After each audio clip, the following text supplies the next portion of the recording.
to my experience, sex and intimacy is something that our culture as Asian, Southeast Asian women generally does not create safe space and to encourage conversations around sex and intimacy. In fact, they are very taboo topics.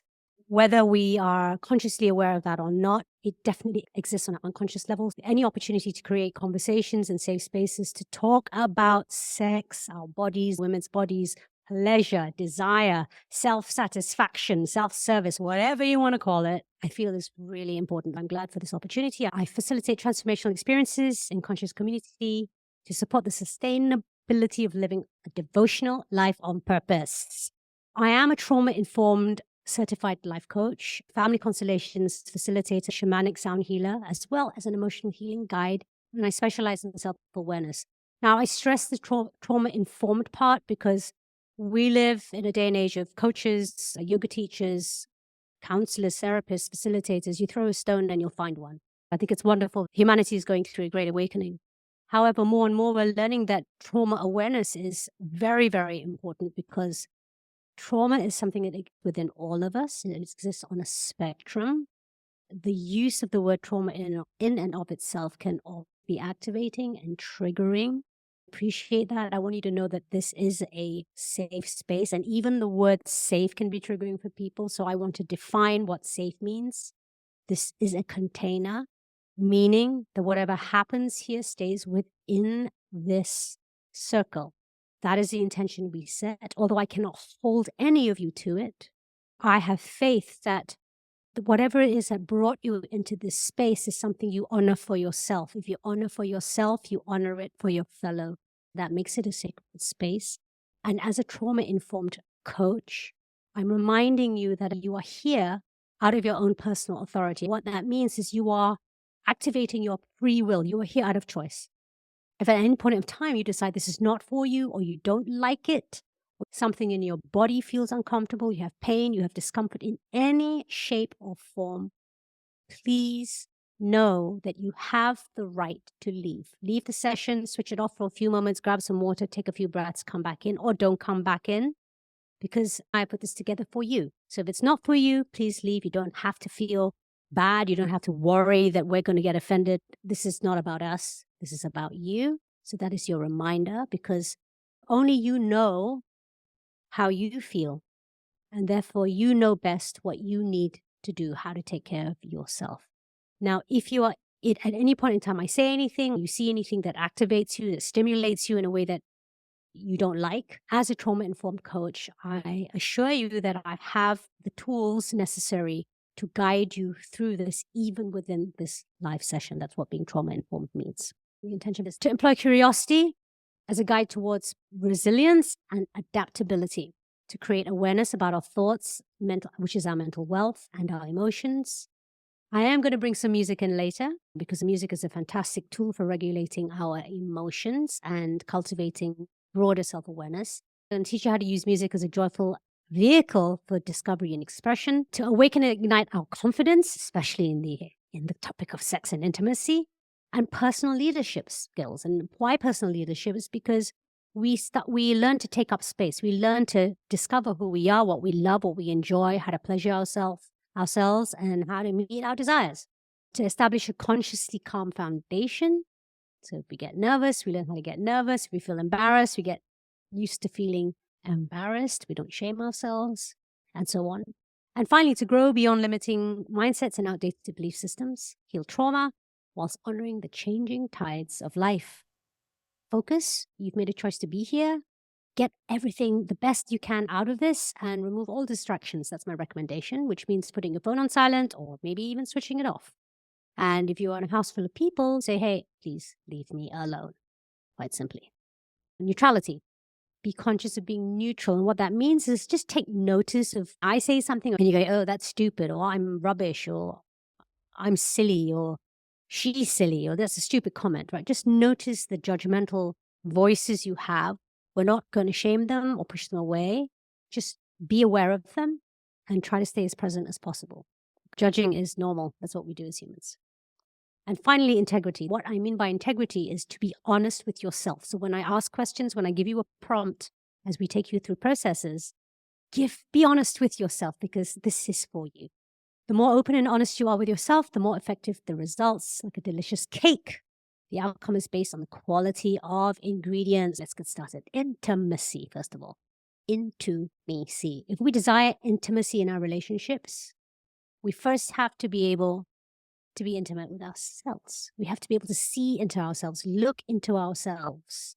Because once we are able to see what we need, see what we desire, meet our own needs, meet our own desires, then we're able to communicate to our partners, husbands, wives, or lovers, or friends, whatever you want to categorize them.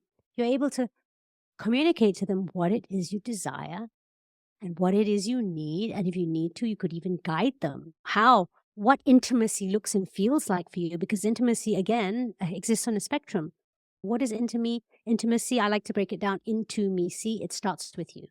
You desire more intimacy, you got to give that to yourself first. Addressing fear, anxiety, and shame, because often that's what shows up when we are desiring to be intimate or having sex, whether with someone else or even just maybe we don't go there. Maybe we don't explore our own bodies because we're afraid. And the fear could come from what we've been told, what we've read. Perhaps we don't even know where it comes from, but we just know we feel fearful, or we have anxiety over it. Or perhaps we feel ashamed from the concept of being intimate. Self-awareness is the gateway to your personal freedom. Just being here, simply by being here and receiving and listening to my words in and of itself is opening a great, wide pathway for you towards your personal freedom. There's nothing more you need to do at this point in time because everything you need is already here. You have showed up. Let's go into the first topic, addressing fear, anxiety, and shame. Emotions and thoughts are frequency. They're vibration. We're going to go into a little bit of science. I'm going to encourage you to get out of your heads, receive this information as vibration. We listen to music, we listen to sound. It's all frequency and vibration. Get a feel for my words, take it in on a cellular level and let it just be with it, just ride with it. You can leave the cognitive, the mental understanding to later. For now, tune into my frequency, get really comfortable and just simply listen. There's a part in our brain called the amygdala, and that basically scans for dangerous situations. It's the most primal part of our brain. And when that part of the brain is activated, the frequency of fear within our brain waves is of 4 hertz. Anxiety is an extension of our fear. If we have extended fear, we have a buildup of fear that we don't have the tools to navigate, and we hold that within our bodies, that can be expressed as anxiety. So first of all, I need to define what fear and anxiety is.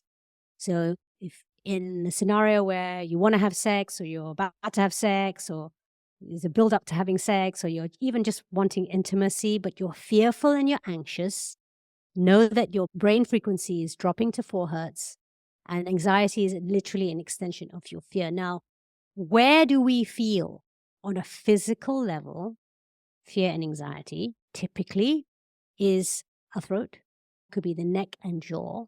Now, how that relates in day-to-day terms would be you're afraid to say no, or you're afraid to say, yes, I like this, or you're afraid to even say, touch me here, kiss me there, right? The fear and the anxiety literally causes us to freeze up. We go into fight or flight or freeze. So fight would be maybe saying the opposite of what you want. Flight would be literally just getting out of the room, or freeze, not being able to express what we need. Fear and anxiety can also exist on a physical level in our heart and lungs. So you could feel a tightness in the chest, which is very common for anxiety, shortness of breath, or palpitations, rushing, a racing heart. And the trigger warning, the trauma-informed warning, if just me saying these words, you're feeling it, just a reminder for you. This is simply a description of what can happen. And it's also a reminder of your aliveness as a human being. We are here to feel.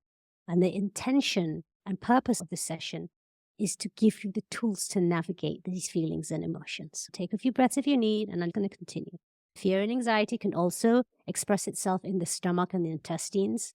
If you get gastric, if you get a tummy ache suddenly, maybe you're about to go on a hot date, and you're like, oh my God, I've got the runs. All that is your body in fear and anxiety. That's it. That's all it is. But see how when we don't know how to navigate fear and anxiety, it expresses itself on a physical level in our bodies. Now, I'm going to take you through a process today that's going to support you in moving through fear and anxiety, as well as shame, which we'll come to. But before that, I want to let you know that the hertz, the different frequencies that release fear is, one is 396 hertz, which you can literally go on YouTube and Google 396 hertz, and they have like loads of YouTube videos and meditations that are attuned to this frequency you can listen to that will help you release your fear. There's also the 432 hertz frequency, which is a healing frequency that resonates with the frequency of the earth. The earth itself has its own frequency, like the earth's heartbeat. It's also known as the Schumann resonance. As a resource for fear and anxiety, Google 396 hertz or 432 hertz and listen to those recordings to support you in navigating, regulating the frequency of your fear and anxiety within your body. Now, interestingly enough, Mozart music was tuned to the frequency of 432. The benefit of listening to 432 is that you will feel more relaxed and calm. I talked about fear, anxiety, and of course, shame is next. Shame is the lowest frequency emotion, 20 hertz. We feel shame in the chest. That can often feel like a collapsed chest, can feel like heartbreak, can feel a little bit like grief. We can feel shame in the throat, again, freezing up, not being able to speak up. And we can feel it in the stomach too, very similar to anxiety. And this is something I believe often shows up in the topic of sex and intimacy, because especially as women, we don't have a great amount of body awareness. And because of media and conditioning, if we don't have a perfect body, perfect breasts, perfect shape, big breasts, small breasts, great textured breasts, a good bum, whether or not we decide to keep our hair on our body or we remove the hair on our body, whether we have wide hips, narrow hips, all those sort of things, just generations of conditioning and how women's bodies have been capitalized on when it's convenient and shamed when it's convenient, has left us in a state of confusion about our bodies. So often with sex and intimacy, just being okay being naked is already a big hurdle to overcome. When we feel shame, this can show up this way in our physical body, right? How we feel. For me, the greatest nurturing tool is love. It's the greatest tool for everything, but really for shame, which has the lowest frequency of emotion, is love. But how do we love ourselves when we're feeling ashamed of ourselves? And this is the beautiful thing. Authenticity is 4 times more powerful than love. So if the frequency of shame is 20 hertz, and I'm saying to you, one way to regulate our shame is to love ourselves. The frequency of love is 528 hertz. Being authentic is 400 times. The very fact, if you can just be present with your shame, if you can own that and say, you know what, right now I feel shame, that is an expression of authenticity. That is you being authentic, showing up, owning, speaking truth to yourself. You are not shame itself. You feel shame is already a beautiful way for you to shift your frequency of shame. Authenticity. You can literally increase your vibration by being true to yourself, by speaking truth to yourself. Being authentic, we can say, is the optimum self-care practice. Now, being authentic is about showing up as you. So again, I just want to remind you, you being here in this session and maybe acknowledging some of the words that I'm saying, kind of like nodding your head or saying to yourself, or smiling, or maybe even tearing, allowing yourself to be seen by these words is a practice of authenticity. It's you pouring love into yourself. It is the optimum self-care practice. So thank you for showing up. Now, the tool I'm going to use with you today, I want to teach you to use is music, because music is an incredibly powerful way of getting you reconnected to your bodies. Connection keeps us in the present moment. Being fully present and grounded allows you the space to create solutions instead of being overwhelmed by your problems. So when you're in fear, when you're anxious, you're feeling shame, it's easy to go into a downward spiral of be feeling trapped and feeling like there's no way out, right? You just focus on problems, what's wrong. But problems are what we perceive to be beyond our control. Problems happen to us. Solutions are what we create. We make them happen for us. But we can be in the present moment when we can create space for ourselves to feel our feelings, to be authentic, to pour love into ourselves, we have a greater ability to see the possibilities in front of us, not the problems. I've developed a modality called intuitive music programming. It uses the power of music to reconnect us with who we are, reconnect us to the present moment, hold space for us to feel our feelings, get out of our thoughts and into our feelings. It's a very simple set of tools and processes that provide a great container for transformation to move you from one emotion to another. This is me using my intuition, picking specific songs to provide you a landscape to surf your emotions fearlessly. It allows your thoughts to stand aside when we can be fully present with ourselves, when we can own our truth, when we can hold space in the present moment. Then whatever is in the subconscious mind can also come forth. We can witness it and pour love into it.